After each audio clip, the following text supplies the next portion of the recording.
Hello everyone, today we're going to be taking a look at the DC Multiverse Ghostmaker from Future State. Let's get a look at this box. So here we are at the box. You got the DC Multiverse with Ghostmaker right there. Got the figure in there with his two swords.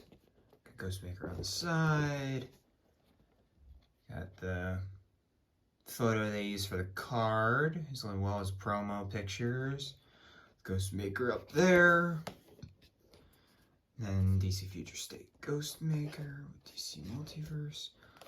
Alright, let's get this dude out of the package and see what he's got. And here we have Ghostmaker out of the packaging. And before we take a look at his accessories that are on the figure, we'll take a look at the accessories that come with every single figure. We got the hockey puck, you know, DC hockey puck with the DC logo, the one peg hole, nothing on the back. Now we've got the card that has the name of the character and the source he's plucked from. Then the bio on the back. Give you a few seconds to read that. All right. So, I'll give you my history with this character because I am a Batman fan and he stems from that area of the comics. So, this character in the main DC Comics continuity, because I don't know a lot about Future State, so I'm not going to be going to there. But in the main continuity, they adapted him from Future State to be in the main DC Comics continuity in a little story called Shadow War, which was the main Batman event before Dark Crisis. And in that event, Deathstroke is framed for the assassination of Ra's al Ghul, who ends up being Geoforce at the end of the story. But through that gauntlet, Ghostmaker is a prevalent side character in all of that. And he is a former League of Assassins member, I believe. So overall, he's a really cool character. He really knows how to fight, and he kind of goes back and forth with Batman on the position of killing and stuff like that. So he, at the end of the story, becomes the leader of Batman Incorporated. And Batman Incorporated is the organization that Batman starts up after he comes back from being killed by Darkseid at the end of Final Crisis, where he gets sent back in time. It was a big cop-out, but he ends up taking Batman global, getting each country to be protected by a vigilante deemed of carrying the title of Batman or whatever identity they want, but they're going to be affiliated with Batman Incorporated. And he is now the leader of that and their own book, which I don't know if it's out yet, but he is the leader of Batman Incorporated. So let's take a look at this figure.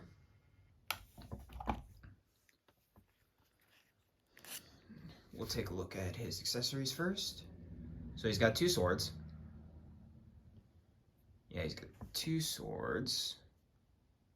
And the detailing on the hilts look really good. I like the triangles are there. Wish the triangles were painted inside it of another fabric, but that's nitpick. You won't really see him when he's holding them anyway.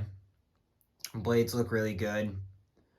I like the indent right here going up the blade on both of them too. I'm just pointing it out on the long one. But yeah, and a lot of martial artists use a shorter blade for their less dominant hand, so it's pretty accurate to a lot of fighters. Let's put those to the side. We'll get a better look at the figure. So like I said, he's a former League of Assassins member. So he's got a lot of Middle Eastern influence there with the white, this weird color white, because it's not exactly like, it's pretty white. It's pretty white. But it's like slightly, no, this is white. This is white. I was thinking it was slightly cream colored, but no, this is white. It shows it shows better on camera than it does in person. Mainly because the light source needs a bit of work. But progress, people, progress. But he's got all these straps and all these, this armor kind of look, gauntlets. What I like is the textures of the Middle Eastern kind of loose fitting clothing, and especially this cape is very Middle Eastern inspired. I could see people from like Indiana Jones and the Raiders of the Lost Ark wearing this kind of cape setup, and Lawrence of Arabia and stuff like that. And the pants too. The pants are very Middle Eastern inspired, very loose fitting, and I love the textures again. The textures on this figure are just out of the park. This cracked kind of fabric texture they have going right here. Then you got more on the chest. Got this armor plate right here with worn parts of the armor right there. Got the Ghostmaker emblem right there with a lot of scratches. A very battle-worn figure. On the other side, he's got some scratches right there with a little divot. Gauntlets with some bolts. All that stuff right there. I don't know if it's part of the gauntlet or it's a glove. I don't know, but I think it's part of the, I'll go with it that it's part of the gauntlet.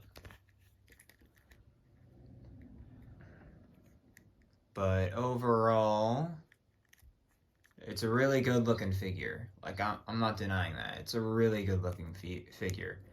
And all to end with the dude literally wearing Reeboks. Like, come on. Dude's, no, he's wearing he kind of looked like he was wearing sandals. Like slides. That would be amazing if a vigilante was wearing slides. That would be honestly really funny. So, off to the articulation segment of this figure. He's got the ball jointed head. And he can look level and down. He's got the shoulder hinge and the shoulder plates attached to the shoulder, so you don't have the shoulder going in there and have the paint being worn or anything. So goes up and back. He's got the armpit joint in there, and he's got the double jointed elbows, which look pretty good. Surprisingly, they look pretty good on this figure. I'd much prefer to do that though, just to hide the gauntlet from really peeking out.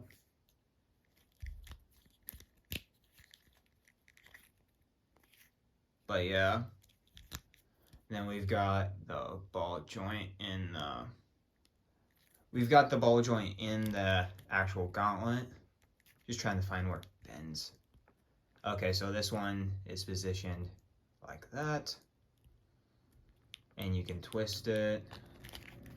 And then you've got diaphragm joint, where it looks like it's only up here, instead of the two diaphragm system where this section would connect right there and right there. It looks like it only connects right here. Actually, no, there's a separate piece right there. Okay. So it is the same diaphragm system as all the figures I've reviewed on this channel so far.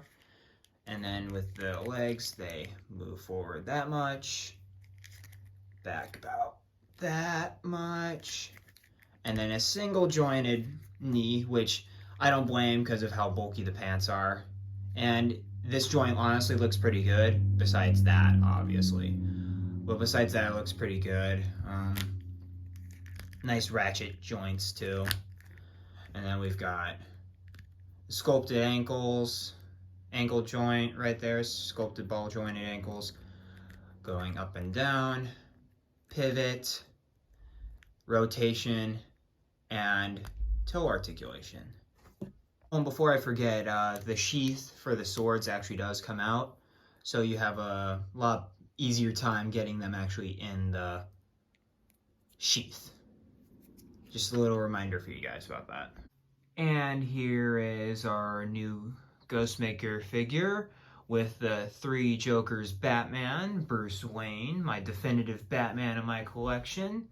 And I gotta say, these guys go really good, especially since this Batman is very heavily based off of the Batman Inc. suit, which they're both heavily based off of the 1989 Michael Keaton suit, which is eventually going to appear in The Flash and be the Batman of the DCU going forward. So, very relevant stuff we've got going on right here. Since they are both from the same boat where they got introduced in Future State and then they got reintroduced into modern DC continuity, they're not just part of Future State. We've got Future State Batman, aka Tim Fox, who this is an outdated look for the character because he now doesn't have the faceplate because he wants to show off the fact that he's black. But overall, these figures go really good together as well. And let's go on to the next one. Here's Ghostmaker next to another ninja character. We've got Deathstroke, the best assassin in the world over there. And I think these guys look pretty tight together. I might have to do some photography like I did with Owlman and Batman. Take a look at that at your leisure. But yeah, I think I'm going to have to do something with these guys as well. This combo is going to be pretty sick to get some pics of. Alright guys, this is going to wrap up our look at Ghostmaker here. And overall, this dude is a really good figure. I really like all the stuff they're doing with him. The textures on the clothes and the cape and the just accessories. He's a really badass ninja figure. So if you really like ninjas, pick this guy up. And just overall, dude's really cool. I'm probably going to have him stuck in the back there so you guys can see him throughout the rest of my reviews as long as I keep this going. So, hopefully you guys like seeing this guy because he'll be in a lot of them. But, overall, really badass figure. Is he necessary? No, he's not. He's not essential for your shelf. Unless if you're wanting to create a Bat Family shelf like I am, then I think he's ideal for it. Give you some diversity in terms of looks of people on your shelf. But overall, he's not really necessary. He's not like a Lex Luthor or a Joker or a Black Adam or anything like that. He's not some of those characters. But overall, really badass figure. And I'm hoping to get more ninja figures from the Ra's al Ghul League of Assassins kind of world of Batman. But on that guys, this is the end of this video. Like, comment, subscribe, all that good stuff. And I'm gonna see you in the next review. Peace, guys.